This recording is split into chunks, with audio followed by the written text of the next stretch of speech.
विश्रामपुर गांव में एक सीधा सादा, मेहनती और ईमानदार किसान रहता था, जिसका नाम गोपाल था। वह अपनी पत्नी सुमति के साथ खेत में बैठा था। देखिए, हमारी फसल इस साल बहुत अच्छी होगी। हाँ सुमति, ये मेरी मेहनत का फल है और तुम्हारे सहयोग का भी। कुछ देर बाद दोनों पति पत्नी घर चले गए।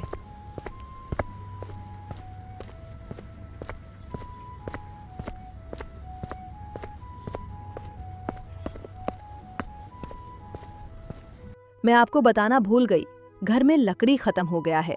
कोई बात नहीं, कल सुबह मैं सबसे पहले जंगल में लकड़ी लाने ही चला जाऊंगा। अगली सुबह गोपाल जंगल में लकड़ी काटने गया।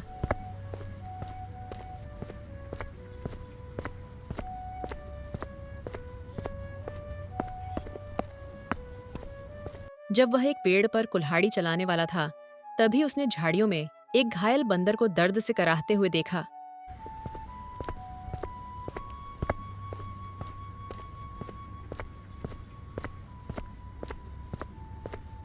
हे ईश्वर, इस बंदर को किसी जंगली जानवर ने बुरी तरह घायल कर दिया है।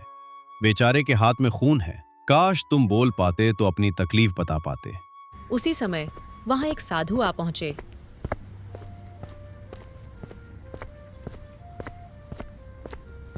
कौन हो तुम और इस बंदर से क्या बातें कर रहे हो? प्रणाम साधु महाराज, मैं तो बस लकड़ी के लिए आया था। इस घायल बंदर को देखकर मुझे दया आ गई। बहुत कम मनुष्यों में जीवों के लिए इतनी करुणा होती है। रुको। साधु मंत्र पढ़ने लगते हैं। अचानक दिव्य किरणों से वानर का जख्म सही हो गया। बंदर उठकर खड़ा हो गया। अब ये वानर तुम्हें बता सकता है कि इसकी तकलीफ कहाँ है। इतना बोलकर साधु वहां से चले गए।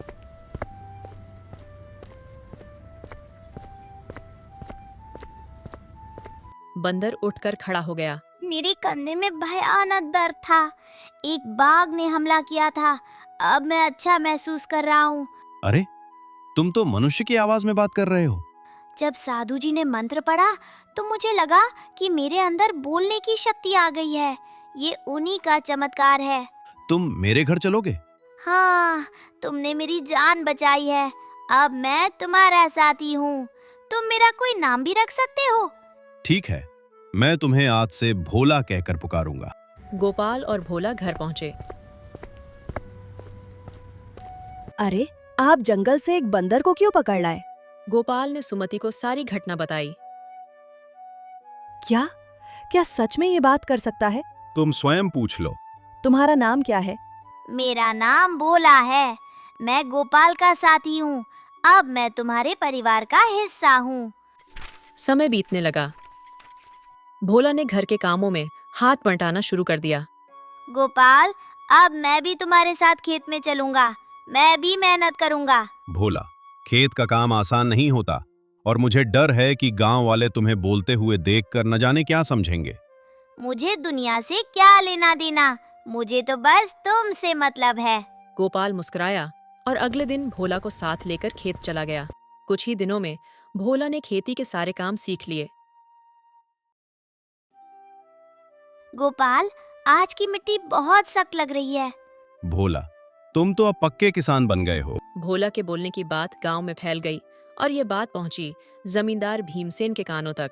क्या गोपाल के पास एक बंदर है जो इंसानों की तरह बोलता है? हाँ मालिक, मैंने खुद सुना है।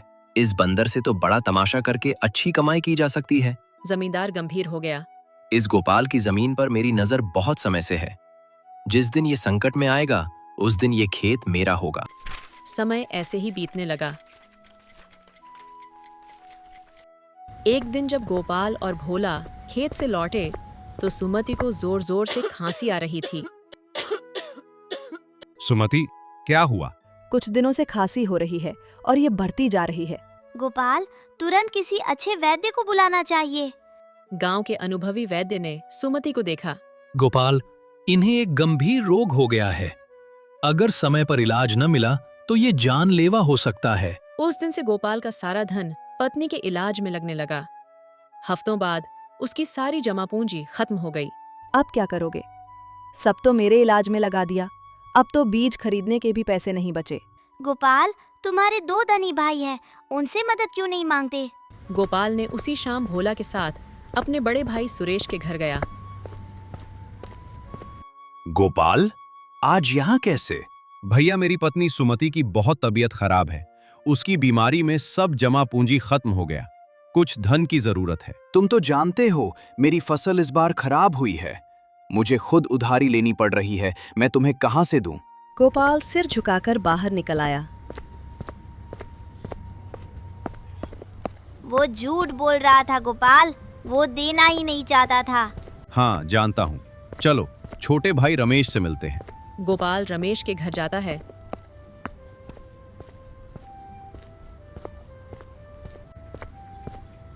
ओ गोपाल, आज भाई की याद कैसे आ गई? भैया, मेरी पत्नी बहुत बीमार है। थोड़ा धन चाहिए। अरे, बंटवारे में तुम्हें ज्यादा जमीन मिली थी, उसे बेच नहीं देते? मेरे पास धन का पेड़ लगा है क्या? निकल जाओ यहाँ से। कैसे भाई है तुम्हारे गोपाल, एक भी मदद को तैयार नहीं। हाँ, दुनिया मतलबी है। तो अब क्या तुम जमींदार के पास जाओगे? हाँ, मजबूरी है भोला। अगले दिन गोपाल और भोला जमींदार भीमसेन की हवेली पहुंचे। मैं जानता था गोपाल, एक न एक दिन तुम्हें मेरी हवेली में आना ही पड़ेगा। मालिक, आपने सही कहा था। ए जमींदार, किसी की हालत का मजाक उड़ाने का तुम्हें हक नहीं है। ए बंदर, चुप कर। हाँ गोपाल, धन चाहिए? मेरी शर्त सुनो। ब्याज 50% और तुम्हें अपनी 2 बीघा जमीन गिरवी रखनी होगी। ये सरासर अन्याय है। ये कर्ज मत लो गोपाल, चलो मेरे साथ। गोपाल बेबस होकर भोला के साथ हवेली से निकल आया। भोला तुरंत जंगल की ओर भागा। रात बीत गई। सुबह भोला वापस लौटा, हाथ में एक चमकती जड़ी बूटी के साथ। भोला, तुम कहाँ थे? मैं उन साधु महाराज को ढूंढने गया था। उन्हें सारी बात बताई और उन्होंने दया करके ये जड़ी बूटी दी है। इससे बड़ी से बड़ी बीमारी ठीक हो सकती है। गोपाल ने वो जड़ी बूटी सुमति को दे दी। कुछ देर बाद सुमति पूरी तरह स्वस्थ हो गईं। मुझे बिल्कुल स्वस्थ महसूस हो रहा है। भोला, तुम तो हमारे लिए देवता बन गए, पर अब खेत में बीज डालने के पैसे नहीं बचे। मैं ये भी जानता था। ये लो। भोला ने चमत्कारी बीज निकाले और गोपाल को दे दिया। साधु महाराज ने ये चमत्कारी बीज दिए हैं। अगर तुम इन्हें बोओगे तो ऐसी फसल उगेगी जो पूरे राज्य में किसी ने नहीं उगाई होगी और सबसे पहले तैयार होगी। लेकिन शर्त याद रखना, जब तुम्हारा समय अच्छा हो जाए तो तुम जमींदार के कर्ज में दबे लोगों की मदद करना। अगले ही दिन गोपाल, भोला और सुमति ने मिलकर खेत जोता और बीज बोया। कुछ ही दिनों में गोपाल के खेत में सोने जैसी फसल लहराई। गांव वाले चकित रह गए। देखो, गोपाल के खेत में तो सोने जैसी फसल लहरा रही है। ये तो कोई चमत्कार है। चमत्कारी फसल ने गोपाल को गांव का सबसे सफल किसान बना दिया। गोपाल, अब समय है वादा निभाने का, उन सब की मदद करने की जो जमींदार के कर्ज में डूबे हैं। हाँ, बिल्कुल।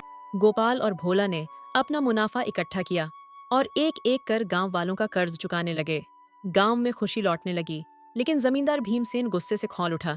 मोहन, अगर यही चलता रहा तो मेरी जमींदारी और मेरा दबदबा खत्म हो जाएगा। मालिक, आप आदेश दीजिए।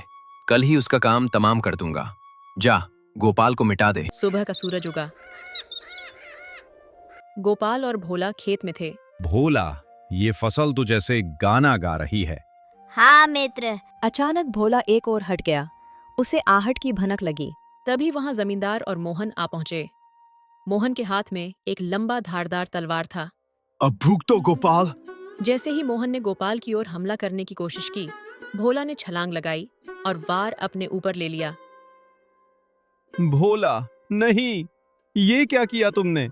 तुम्हारे लिए मित्रता का मतलब सिर्फ साथ नहीं होता, कभी कभी बलिदान भी होता है। तुमने मेरी जान बचाने के लिए अपनी जान दांव पर लगा दी। क्योंकि तुम मेरे साथी हो। जमींदार और मोहन अविश्वास भरी नजरों से घायल भोला को देखने लगे। इस मूर्ख बंदर ने मेरे सारे किए कराए पर पानी फेर दिया। तेरा ये बलिदान बेकार जाएगा। भोला ने अपने मित्र गोपाल को मुस्कुराते हुए देखते हुए ही दम तोड़ दिया। तभी वहां वही साधु प्रकट हो गए। जिसने निर्दोष की जान ली, उसका पाप अब उससे बदला मांगेगा। जमींदार और मोहन, तुम दोनों ने बहुत बड़ा पाप किया है। साधु की क्रोधित आंखों से रंग बिरंगी किरणें निकलकर भीमसेन और मोहन के शरीर पर पड़ी और अगले ही पल वे दोनों झलकर राख हो गए। तुम्हारा और भोला का साथ यहीं तक लिखा था गोपाल। वो तुम्हारा सच्चा साथी था। जाते जाते उसने अपनी मित्रता का कर्ज चुका दिया। अपने साथी को कभी नहीं भूलना। इतना कहकर साधु महाराज गायब हो गए। कुछ दिनों बाद गोपाल ने नम आंखों से भोला की याद में उसी खेत में एक पौधा लगाया। भोला, तेरे बिना सब अधूरा लगेगा, लेकिन तू मिटा नहीं। तू हर उस फसल में है जो इस धरती से उगेगी।